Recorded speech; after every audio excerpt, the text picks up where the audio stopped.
Assalamualaikum warahmatullahi wabarakatuh. Let me introduce myself. My name is Rabialia Jasmine. The student number is 252-122-111-091. Today I want to talk about producing sound. This topic is based on the book Phonetics and Phonology for Indonesian by Sujono Darjowijojo. Okay, why I chose this topic is because for me it's very interesting and I understand quite well.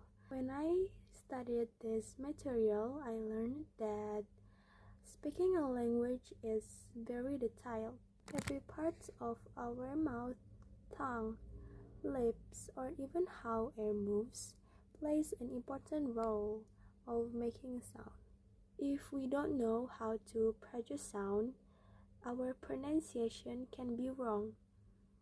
Even if we know the words, people may not understand us if we pronounce it incorrectly. That's why this topic is very important and useful for English learners. When we produce sounds, the process starts from the lungs.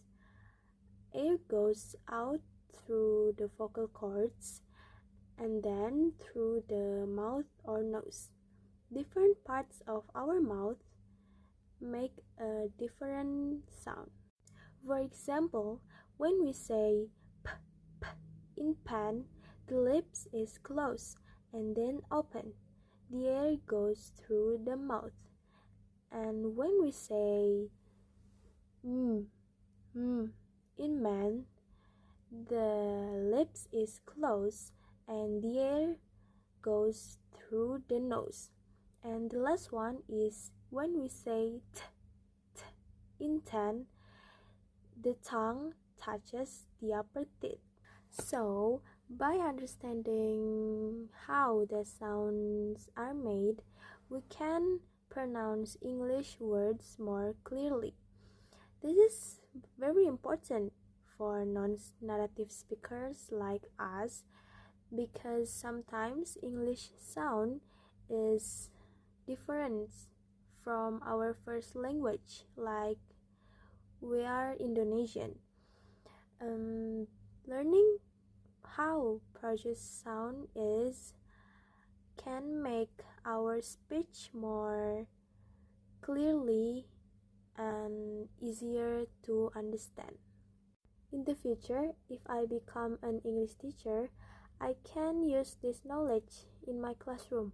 I can teach my students step by step how to move their mouth, lips, or tongue to make the correct sound. I can give them pronunciation exercise like repeating words slowly or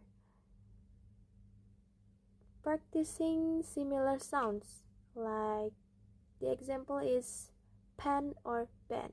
By doing this, I can help my students build a confidence and speak English more naturally. To conclude that producing sound is not only about talking, it's about understanding how speech works. It helps us for pronounce words correctly, speech clearly, and communication better. That's why I really like this topic, and I think it's very useful for us as an English learners and future teachers. That's all from me. Thank you for listening to my presentation. Wassalamualaikum warahmatullahi wabarakatuh.